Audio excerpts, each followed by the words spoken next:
नमस्कार, आप देख रहे हैं मथुरा न्यूज़ 24 और मैं हूं आपके साथ आकांक्षा शर्मा। चलिए रुक करते हैं खबरों की ओर। अलीगढ़ मंडल के हाथरस में रहने वाली युवती के साथ में गैंगरेप के मामले में बहुजन समाज पार्टी के कार्यकर्ताओं ने अलीगढ़ मंडल के आईजी के नाम संबोधित ज्ञापन दिया, जिसमें पीड़िता के परिवार को सुरक्षा देने की मांग की है। दरअसल अलीगढ़ मंडल के अंतर्गत आने वाले जनपद हाथरस के चंदपा में नाबालिग युवती के साथ हुई गैंगरेप की घटना के विरोध में बहुजन समाज पार्टी के जिला अध्यक्ष व पदाधिकारियों ने आज प्रदर्शन किया और प्रदर्शन करते हुए एक ज्ञापन अलीगढ़ महानिरीक्षक व प्रभारी जोन के नाम संबोधित ज्ञापन प्रशासन को दिया, जिसमें उन्होंने मांग की थी कि पीड़ित परिवार के लोगों को धमकाया जा रहा है, जिसके चलते उनको सुरक्षा उपलब्ध कराई जाए। साथ ही पीड़िता के परिवार को मुआवजे के तौर पर 50 लाख रुपए दिए जाएं। के कार्यकर्ताओं और पदाधिकारियों द्वारा आज यहाँ एक ज्ञापन की साथी का दिया गया है कि जनपद हाथरस में जो एक बालिका थी मनीषा, उसके साथ जो गैंगरेप और जो भी अमानवीय कृत्य किया गया है उसको लेकर के पुलिस कठोर कार्रवाई करे, इसको न्याय दिया जाए और इन्होंने 50 लाख के मुआवजे की मांग की है। साथ ही साथ उन्होंने ज्ञापन के माध्यम से ये कहा है कि प्रदेश में कानून व्यवस्था को लागू करवाया जाए और साथ ही साथ जो भी दोषी पुलिसकर्मी इसके लिए उनके खिलाफ कार्रवाई की जाए। मैंने जिला प्रशासन की ओर से इनका ज्ञापन प्राप्त कर लिया है। आज जनपद हाथरस में थाना चंदपा की गोलगढ़ी में एक वाल्मीकि समाज की हमारी अनुसूचित जाति की व्यक्ति के साथ बाजरे के खेत में ले जाके उनके साथ रेप किया गया, घसीटा गया। उनकी गर्दन की हड्डी भी टूट गई, जो जैन मेडिकल कॉलेज में भर्ती हैं और पीड़ित परिवार को बार बार धमकियां मिल रही हैं कि हम और इस तरह की घटनाओं को अंजाम देंगे। हम उसी संबंध में आज पीड़ित परिवार से मिले हैं। पूरी बहुजन समाज पार्टी अलीगढ़ मंडल पीड़ित परिवार से मिली है और साथ ही हमने शासन से मांग की है कि पीड़ित परिवार को न्याय मिले, उनको 50 लाख रुपए की आर्थिक मदद मिले, उनके परिवार की जान माल की सुरक्षा की जाए। जो इस समय ऐसा भय का माहौल बन गया है, तो पुलिस प्रशासन के माध्यम से सुनिश्चित किया जाए कि वहाँ पुलिस प्रशासन की व्यवस्था इस तरह की चौकस की जाए, जिससे कि फिर कोई हमारी बहन बेटी या कोई अन्य व्यक्ति इस तरह की घटना का शिकार ना हो। इसी संबंध में हम लोग आज बहुजन समाज पार्टी के सभी पदाधिकारी साथीगण हमने ज्ञापन भी दिया है। बयाना के गढ़ी बाजना थाना क्षेत्र के गांव तरसुमा में 2 वर्ष पुराने ट्रैक्टर से खेत जुताई के पैसे मांगने गए धर्म सिंह पर धारदार हथियार से हमला कर दिया। वहीं घायल के परिजन रामेश्वर ने बताया कि आज सुबह पीड़ित धर्म सिंह अपने 2 वर्ष पुराने पैसे मांगने शिवराम के घर गया था। जैसे ही पीड़ित ने पैसों का तगादा किया, वैसे ही शिवराम व उसके दोनों बेटे हाथों में डंडे एवं चारा काटने का बांक लेकर टूट पड़े। पीड़ित पर बांक से व डंडों से हमला कर दिया। पीड़ित वहीं बेहोश होकर गिर गया, जिसके बाद गांव वालों की मदद से मालूम हुआ। वहीं परिजनों द्वारा पुलिस को सूचना दी गई और घटनास्थल पर पहुंचकर पीड़ित को बयाना सामुदायिक स्वास्थ्य केंद्र पर लाया गया, जहां प्राथमिक उपचार कर जिला अस्पताल के लिए रेफर कर दिया। आज दिनांक सुबह 7 बजे की घटना है। ये अपने गढ़ीबाजना थाने में तरसुमा गाँव पड़ता है, जिसमें 2 तरसुमा है, एक ऊपर का है एक नीचे का है। ऊपर के तरसुमा में सुबह 7 बजे करीब 2 पक्षों में झगड़ा हो गया था, जिसमें धर्म सिंह सनोफ श्री रामचरण जाति गुजर नाम का आदमी था जो मजरूब हुआ है।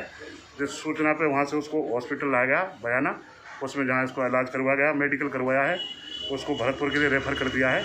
बाकी उसकी जांच जारी है, आगे जो भी कार्रवाई मेडिकल के हिसाब से होगी वो आगे करेंगे। अयोध्या फैसले के बाद अब मथुरा की ईदगाह जामा मस्जिद पर कृष्ण जन्मभूमि पर अपना हक जताने पर सहारनपुर देवबंदी उलेमा मुफ्ती असद कासनी ने एतराज जताते हुए कहा कि बाबरी मस्जिद का जो फैसला कोर्ट ने सुनाया वह तमाम दुनिया जानती है। किस आधार पर कोर्ट ने फैसला सुनाया, लेकिन कोर्ट का फैसला था और मुसलमान इस चीज को पहले से ही कहता चला आ रहा था कि कोर्ट जो भी फैसला सुनाएगा वह मंजूर होगा और तमाम मुसलमानों ने कोर्ट के फैसले का स्वागत किया और उसको माना भी। लेकिन अब कुछ फिरका परस्त लोग फिर दोबारा इस तरह की नापाक हरकतें कर रहे हैं। अब वह मथुरा के अंदर ईदगाह और शाही जामा मस्जिद पर अपना हक जताने लगे हैं, उसको श्री कृष्ण जन्मभूमि बता रहे हैं। तो ऐसे लोग जो हैं ये देश के हमदर्द नहीं बल्कि देश के मुखालिफ हैं, जो देश के अमन चैन को बर्बाद कर देना चाहते हैं और हिंदू मुसलमानों के अंदर आज जो प्यार मोहब्बत है उसको मिटाना चाहते हैं और यह सिर्फ धर्म की राजनीति करना चाहते हैं। देखिए, मैं सबसे पहले तो ये कहूँगा कि जिस तरीके से बाबरी मस्जिद का जो फैसला आया है वो तमाम ही दुनिया जानती है किस आधार पर कोर्ट ने जो फैसला सुनाया है, लेकिन तमाम ही उम्मत मुस्लिमा इस चीज़ को कहती चली आई थी कि कोर्ट जो भी फैसला सुनाएगा वो हमें मंजूर है। तो सुप्रीम कोर्ट ने जो भी फैसला सुनाया तमाम ही उम्मत मुस्लिमा ने उसको माना और उसी के ऊपर अमल किया। लेकिन अब कुछ फ़िरका परस्त लोग जो है मथुरा के अंदर जो शाही जामा मस्जिद है और ईदगाह है उस पर भी अपना हक जतलाने लगे हैं और उसको श्री कृष्ण भूमि जन्मभूमि बतला रहे हैं।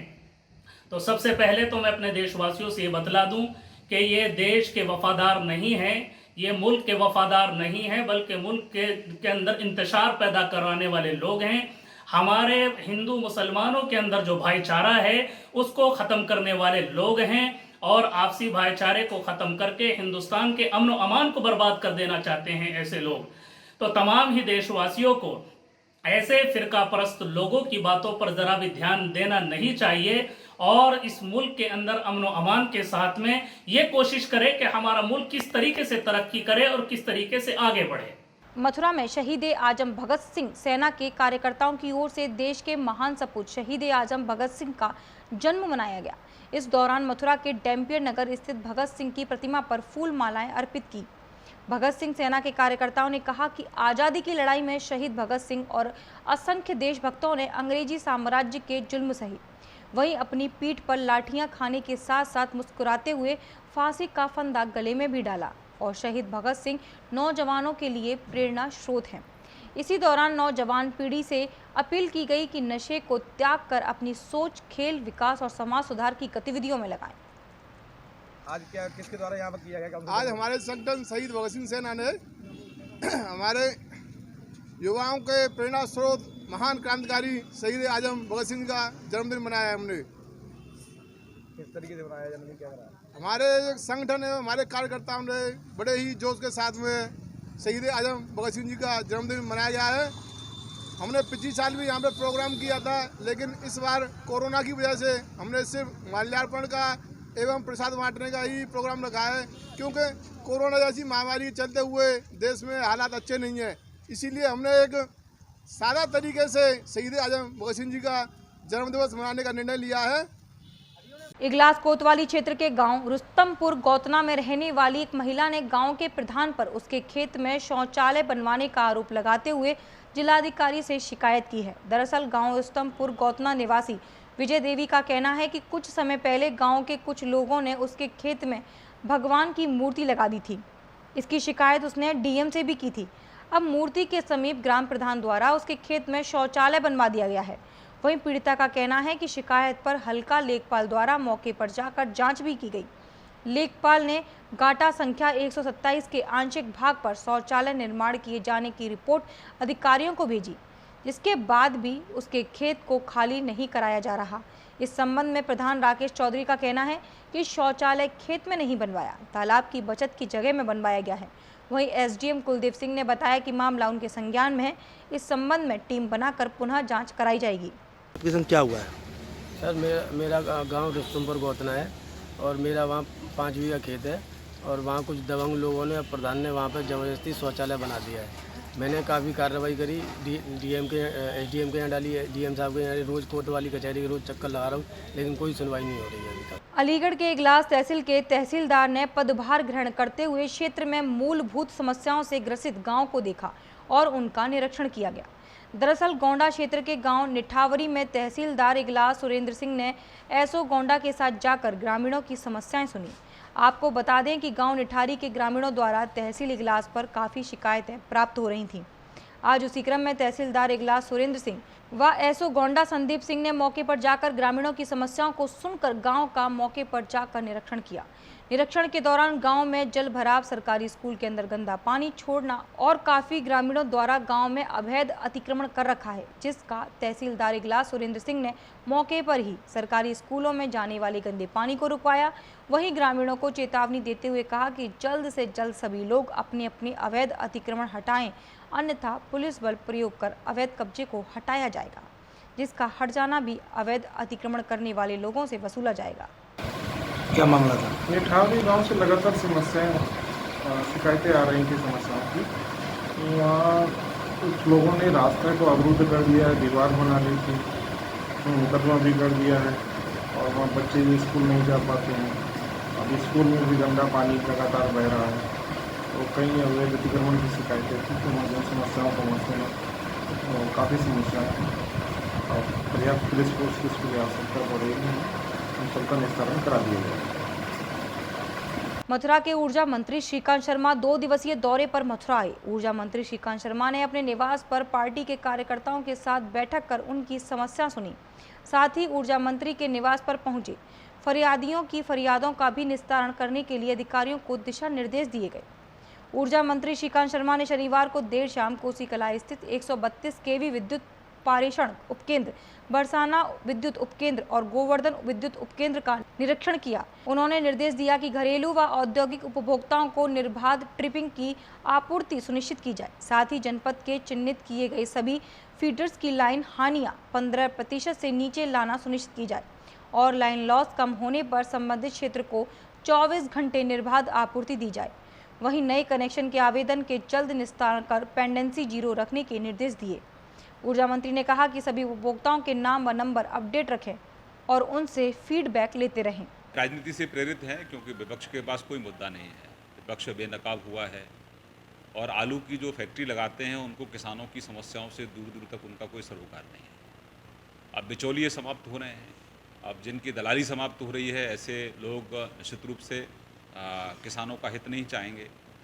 अब किसानों को दलालों के चुंगल से मुक्त करने का ये अभियान है और इसमें किसी का कहीं कोई अहित नहीं है, सबको आज़ादी है।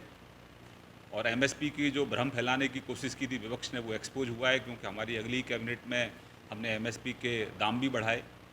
तो विपक्ष गुमराह करने का प्रयास कर रहा है और ये विपक्ष का जो प्रयास है वो सफल नहीं होगा क्योंकि विपक्ष ने लंबे समय तक कांग्रेस को देखा है और उनकी कारगुजारियाँ भी देखी हैं, किस तरह से किसान के हक को उन्होंने मारने का काम किया।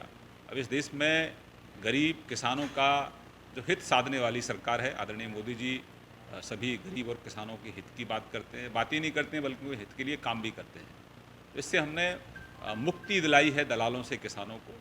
चुनाव नजदीक आते ही राजनीतियां गर्मा रही हैं। उत्तर प्रदेश में जैसे जैसे चुनाव नजदीक आ रहे हैं वैसे ही अब कुछ पार्टियों के नेता व कार्यकर्ता पार्टी छोड़कर अन्य पार्टियों में शामिल होना शुरू हो गए हैं। वहीं सहारनपुर जनपद के देवबंद नगरपालिका के पूर्व सभासद मोहम्मद आकिल ने सपा जिलाध्यक्ष की मौजूदगी में बसपा छोड़ अपने साथियों के साथ समाजवादी पार्टी का दामन थामा। वहीं इस दौरान पूर्व सभासद मोहम्मद आकिल ने कहा कि बसपा डूबता हुआ जहाज है और बसपा की नीतियां उन्हें समझ नहीं आती, इसलिए आज उन्होंने बसपा छोड़कर सपा ज्वाइन की है। उन्होंने कहा कि सैकड़ों लोगों के साथ उन्होंने सपा ज्वाइन की है और पूर्व मुख्यमंत्री की जो नीतियां हैं वो बेहतर रहेंगी और आने वाले 2022 के चुनाव में उनकी ही सरकार बनेगी। वहीं इस दौरान समाजवादी पार्टी के जिला अध्यक्ष चौधरी रुदेशन ने बताया कि इसकी वजह है कि बसपा जो है ऐसा लगता है कि एक डूबता हुआ जहाज है और उसकी नीतियाँ भी कुछ हमारी समझ में नहीं आती थी, इसलिए हमने सोचा कि बसपा को छोड़ दिया जाए। कितने लोगों के साथ ज्वाइन किया आपने? लगभग हमारा पूरा परिवार है, पूरा मोहल्ला है, कई सौ आदमी थे। तो क्या मानकर चल रहे हैं 2022 में? 2022 में हम ये मानकर जो हमारे अखिलेश यादव जी की मुख्यमंत्री की जो नीतियाँ हैं वो सब बेस्ट रहेंगी और आने वाले 2022 में हमारी सरकार बनेगी। वृंदावन ब्राह्मण सेवा संघ के तत्वाधान में उत्तर प्रदेश युवा ब्राह्मण महासभा द्वारा आयोजित विप्र चेतना यात्रा का स्थानीय CL शिशु शिक्षा निकेतन पर भव्य स्वागत समारोह आयोजित किया गया।